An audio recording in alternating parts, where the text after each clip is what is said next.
بیوی کے بارے میں خاص میں آپ سے ایک بات کر دوں. ابھی میرے ذہن میں فریش بات ہے کیونکہ ابھی میں مطالعہ کر رہا تھا سورہ مجادلہ کا, تو اسی مسئلے پہ آج اکتفا کرتے ہیں, بعد میں جا کے آیت ختم کریں گے انشاءاللہ. کبھی سوچتا ہوں کہ 3 صفحے ہو جائیں گے ایک حلقے میں, لیکن پھر کبھی بات نکل آتی ہے تو پھر خیر. دیکھیے قرآن میں ایک واقعہ میں آپ کو سنا دوں, میرے دماغ میں بھی بیٹھا ہوا ہے تو میں کہوں اپنے دل سے اتار ہی دوں آپ سے, آپ کے سامنے واقعہ. ہوتا یہ ہے کہ رسول صلی اللہ علیہ وسلم کے پاس ایک صحابیہ آتی ہیں, عورت ہے, بچوں کے ساتھ اپنے روتی ہوئی آتی ہیں. خولہ نام ہے ان کا. ابن عاشور کہتے ہیں شاید ان کا نام خویلہ تھا یا خولہ تھا, وہ بات اہم نہیں. آئی روتی ہوئی, کہتی ہیں میرا شوہر مجھ سے بہت غصہ کر رہا ہے. وہ بھی صحابی, دونوں مسلمان.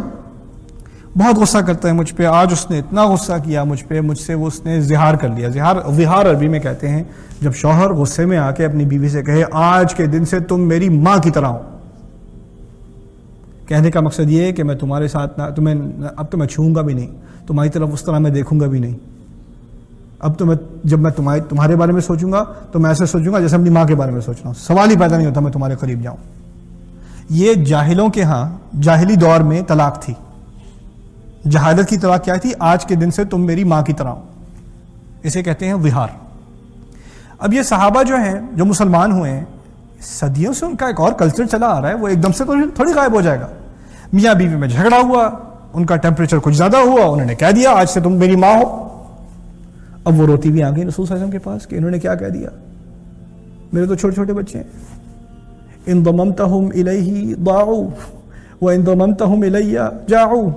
اگر دیکھیں اگر طلاق ہو گئی ہے واقعی تو کسٹڈی کا معاملہ ہے نا, بچے کس کے پاس ہوں گے؟ یا تو شوہر کے پاس ہوں گے یا بیوی کے پاس ہوں گے. وہ کہتی ہیں آنکھیں بیچاری کہتی ہیں رضی اللہ عنہ, دیکھیں اگر آپ نے ان بچوں کو اس کے ساتھ ڈال دیا تو بچے مر جائیں گے. اس کو تو بچوں کا خیال کرنا نہیں آتا, وہ 1 گھنٹہ نہیں سنبھال سکتا, وہ زندگی بھر کیا سنبھالے گا. اور اگر آپ میرے پاس چھوڑ دیں تو بھوکے مر جائیں گے. میں کہاں کماتی ہوں, کماتا تو وہ ہے, کیا کروں میں؟ رسول صلی اللہ علیہ وسلم نے کہا کہ دیکھو جہاں تک میرا علم ہے, جہاں تک وہ کلچر کا تعلق ہے, جب تک اللہ تعالیٰ نے اس کلچر میں کوئی چیز حرام نہیں کر دی, رسول نے اپنی طرف سے کسی چیز کو حرام نہیں کیا, حرمتی علیہ, دیکھو جہاں تک میرا تعلق ہے تمہیں اس کے نزدیک نہیں جانا چاہیے ابھی, جہاں تک میرا علم ہے. پھر رونا شروع کر دیا, آواز اونچی کرنی شروع کر دی, دھاڑے مارنے شروع کر دی, بچے بھی سامنے رو رہے ہیں, نہیں مجھے اور کوئی جواب دیں, اور کوئی جواب دیں, اور کوئی جواب. اب دیکھو رسول صلی اللہ علیہ وسلم کے سامنے آواز اونچی کرنا کوئی چھوٹی بات نہیں ہے. آیات آ چکی ہیں. وہ دوسری آیات کیا ہیں کہ وَلَا تَجْهَرُوا لَهُ بِالْقَوْلِ, اپنی آواز کو رسول صلی اللہ علیہ وسلم کے سامنے ان کو پکارتے ہوئے اپنی آواز اونچی مت کرنا, یہاں تک کہ ان کا مبارک نام لیتے ہوئے بھی اپنی آواز اونچی مت کرنا. أَن تَحْبَطَ أَعْمَالُكُمْ وَأَنْتُمْ لَا تَشْعُرُونَ, اگر تم نے اپنی آواز اونچی کی, کیونکہ وہ کچھ اس وقت کے پینڈو جسے عربی کہتے ہیں, اس وقت کے پنڈ کے لوگ جب آئے تھے رسول صلی اللہ علیہ وسلم کے پاس, ان کو زیادہ شہری تمیز نہیں تھی, باہر کھڑے ہوئے رسول صلی اللہ علیہ وسلم کے اپارٹمنٹ میں کھڑے ہو کے کہتے ہیں یا محمد اخرج علینا, محمد ذرا باہر آنا, کچھ سوال تھے آپ کے لیے. رسول اللہ نہیں کہا, محمد کہا. ان کی اپنی بیوی ان کو رسول اللہ کہتی ہے, ان کا سب سے قریبی دوست ان کو دوست نہیں کہتا, رسول اللہ کہتا ہے صلی اللہ علیہ وسلم. ان کے چچا ان کو بھتیجا نہیں کہتے, رسول اللہ کہتے ہیں. اور یہ باہر سے آئے ہیں جناب کہہ رہے ہیں محمد ذرا باہر آنا, بات کرنی ہے صلی اللہ علیہ وسلم. اللہ تعالیٰ کی طرف سے آیات آ گئی, ایسے اگر آواز دی تو تمہارے سارے کام, سارے اچھے اعمال سب ضائع کر دیے جائیں گے, تمہیں پتہ بھی نہیں چلے گا. اس نے کوئی گالی تو نہیں دی, اس نے کوئی بدتمیز بات تو نہیں کی, اس نے تو اتنا خوبصورت نام استعمال کیا ہے. کیا نام ہے؟ محمد. ہم تو بڑے بڑے پوسٹر بناتے ہیں یا محمد, اور اس روایت میں ہے یا محمد اخرج علینا. آیات آگیں کہ دیکھو تم رسول سے اس طرح بات نہیں کر سکتے. وَاعْلَمُوا أَنَّ فِيكُمْ رَسُولَ اللَّهِ, یہ اچھی طرح جان لو تمہارے درمیان اللہ کے رسول ہیں, کوئی ایسی میسی شخصیت نہیں ہے. تو اب یہ بات سمجھنے کے بعد اب اس خولہ کے قصے میں واپس آئی ہے. یہ عورت اب اونچی آواز کر کے رسول صلی اللہ علیہ وسلم سے جھگڑے پہ اتر آئی ہے. نہیں مجھے بتائیں, آپ چھوڑ نہیں رہی پیچھا. رسول صلی اللہ علیہ وسلم کہتے ہیں ما عندی لکی شیء, میرے پاس تمہارے لیے کچھ بھی نہیں ہے. اب سمجھنے کی کوشش کیجئے کیوں کچھ نہیں ہے. اگر چاہتے تو کہہ سکتے تھے کچھ, کیوں کچھ نہیں ہے؟ کیونکہ وہ قاضی ہیں, جج ہیں. جج کے لیے ایک طرف کا کیس سن کر ججمنٹ دے دینا غلط ہے. اگر آپ نے ججمنٹ دینی ہے, کوئی رود ہو بھی رہا ہو, لیکن آپ کو دونوں طرف کی بات سننے سے پہلے کیس کی ججمنٹ نہیں دینی. انہوں نے کتنی طرف کی بات سنی تھی؟ ایک تو بیوی کی بات سن دی, شوہر نہیں آیا. جب تک شوہر کی بات نہ سنی کیسے کہہ سکتے ہیں کچھ؟ وہ خاموش رہے, کچھ نہیں کہا. اب وہ رو رہی ہے اور وہ اونچی آواز کر رہی ہے. اب میرے نزدیک آیات آنی چاہیے جو اس عورت کو کچھ تمیز سکھائیں, پتہ چلے اسے کس سے بات ہو رہی ہے. اب دیکھیے, میں آگے بات کرنے سے پہلے آپ کو سمجھا دوں, کبھی کبھار گھر میں بیوی غصے میں آ کے اونچی آواز میں بات کرتی ہے اور پھر آپ کو فوراً اپنی انا آتی ہے, تم ہو رہی ہو مجھول, کیا سمجھا ہوا تم نے, اوقات سمجھو اپنی. یہ عورت کسی بھی مرد سے بات نہیں کر رہی ہے, رسول اللہ سے بات کر رہی ہے صلی اللہ علیہ وسلم, اور اس انداز میں جسے عربی میں کہا جاتا ہے مجادلہ, جدال, جھگڑ کر بات کرنا, جھگڑا کرنا. قد سمع اللہ قول التي تجادلك في زوجها وتشتكي الى اللہ واللہ يسمع تحاوركما ان اللہ سمیع بصیر. اللہ تعالیٰ نے اس عورت کی آواز جو آپ کی طرف آ کر آپ سے جھگڑا کر رہی ہے اس کی آواز سن لی, اور اللہ آپ دونوں کا مکالمہ جو ہو رہا ہے, محاورہ مکالمہ جو ہو رہا ہے, اس کو غور سے سن رہا ہے. اللہ تعالیٰ نے جان بوجھ کر آیات نازل نہیں کی. اللہ تعالیٰ چاہتے تو اس عورت کے آنے سے پہلے ہی آیات نازل ہو جاتی ہیں کہ کیا کرنا چاہیے.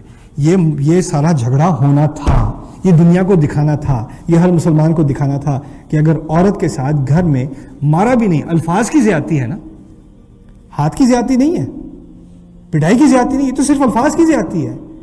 اس کے بارے میں بھی اگر عورت آ کر رسول کے سامنے آواز اونچی کرے تو اللہ تعالیٰ اس عورت کی سائڈ لے گا. یہ دیکھیے, آپ سمجھنے کی کوشش کیجیے, اب یہ کون سا دین ہے اور ہمارے گھروں میں کون سا دین ہے, کون سا اسلام ہے یار. یہ قرآن والا اسلام تو نہیں ہے آپ کا, کہیں اور سے آپ اسلام لے کر آئے ہیں جس میں آپ کے دماغ میں جو بات سیٹل ہوئی ہے کہ دیکھو مرد کا یہ مقام ہے اور اس کی یہ عزت ہونی چاہیے اور وہ یہ کر سکتا ہے, یہ کر سکتا ہے, یہ کر سکتا ہے. ٹھیک ہے, جب آیات اللہ تعالیٰ کی آ گئیں تو اس سے اونچی کیا بات ہوگی. وَكَلِمَةُ اللَّهِ هِيَ الْعُلْيَا, کہتے کیوں ہو کہ اللہ تعالیٰ کا کلام سب سے اونچا ہے, یہ کہتے کیوں؟ اس کا اگر تمہارے گھر میں کوئی اثر نہیں ہے تو چھوڑو بات, پھر اپنے گھر کی خیرکم لأہلی, تم سے بہترین وہ لوگ ہیں جو اپنے گھر میں سب سے بہترین.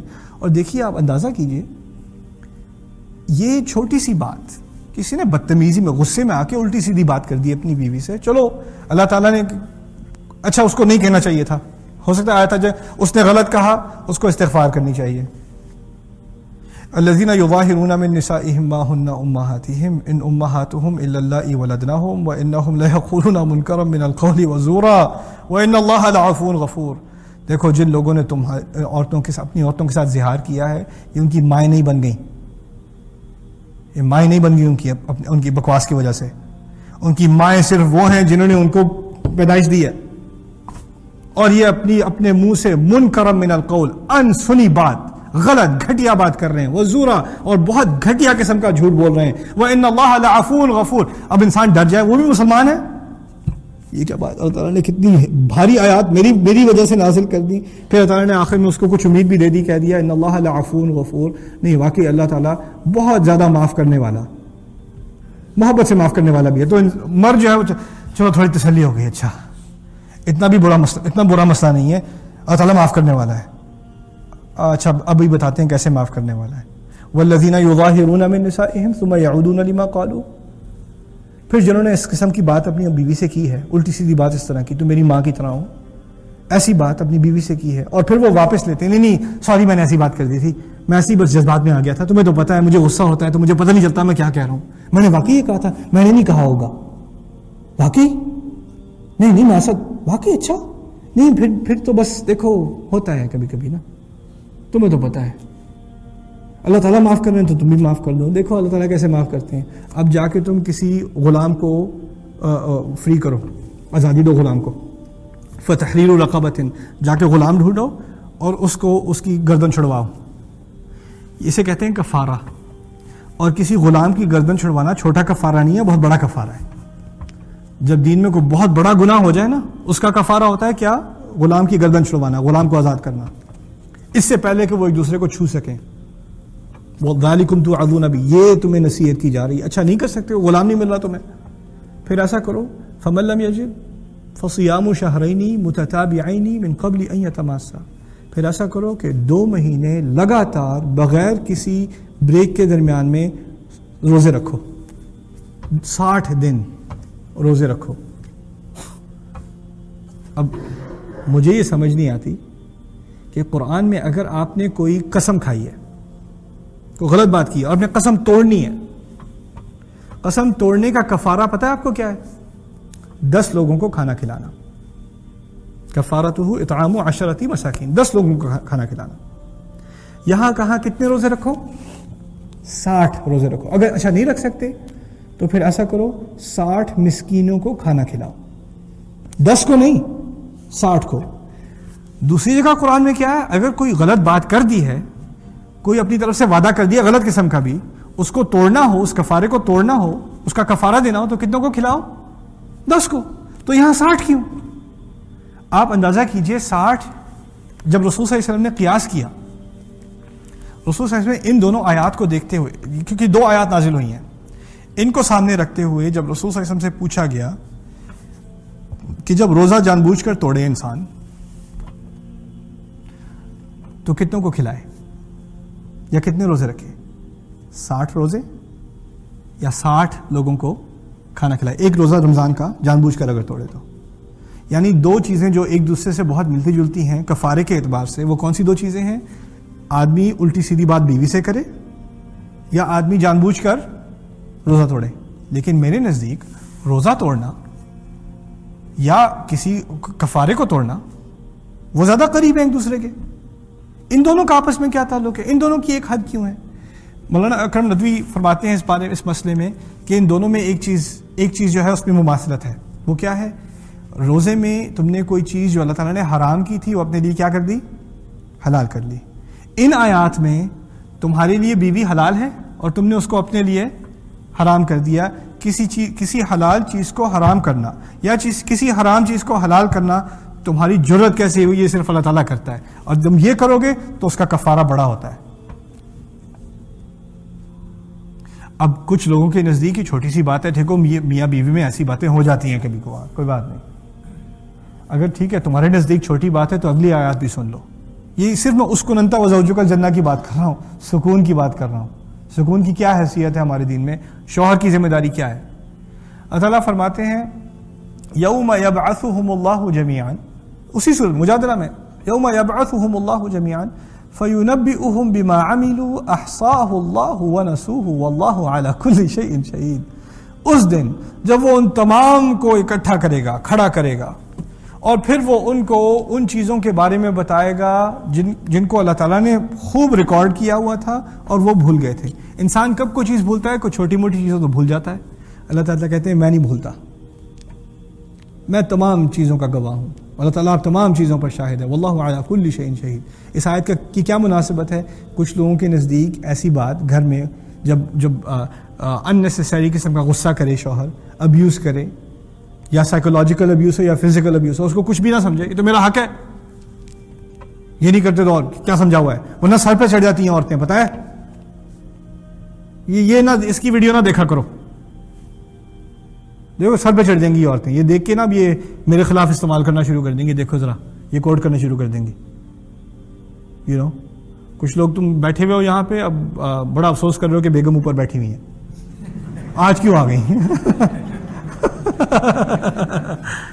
کسی اور دن بلانا تھا یار، یہ تو پھٹا ہوا گیا ہوتا ہے۔